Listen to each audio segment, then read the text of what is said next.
साम्राज्य, सामान्यांचा असामान्य आवाज।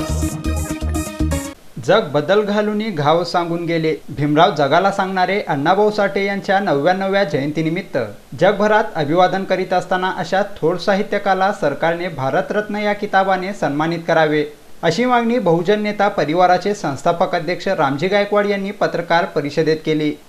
1 ऑगस्ट रोजी 99वी जयंती साजरी झाली। त्यानिमित्त अण्णाभाऊ साठेंचे लेखन हे विपुल लेखन आहे। आपल्या महाराष्ट्रात किंवा देशातच नव्हे तर जगाने ते साहित्य स्वीकारलेलं आहे। अशा महान आणि थोर विपुल लेखन करणाऱ्या साहित्याला तर साहित्य सम्राट न म्हणण्यापेक्षा भारताचा त्यांना भारतरत्न हा पुरस्कार केंद्राने महाराष्ट्र सरकारने द्यावं। त्यांची आता पुढच्या वर्षाची 100वी जयंती आहे। आता ही 99वी झाली। 100व्या शतक वर्षापूर्वी त्यांना भारतरत्न हा किताब देऊन सन्मान करावा, अशी आमची बहुजन नेता परिवाराची मागणी आहे। आणि सर आम्ही केंद्र सरकार, महाराष्ट्र सरकार आणि जिल्हाधिकाऱ्यांकडे निवेदन दिलेलं आहे। अण्णाभाऊ साठे हे साहित्य सम्राट आहेत, त्यांना भारतरत्न ही उपाधी द्यावी आणि त्यांचा सन्मान करावा, अशी एक आमची त्यांची स्वइच्छेने इच्छा आहे।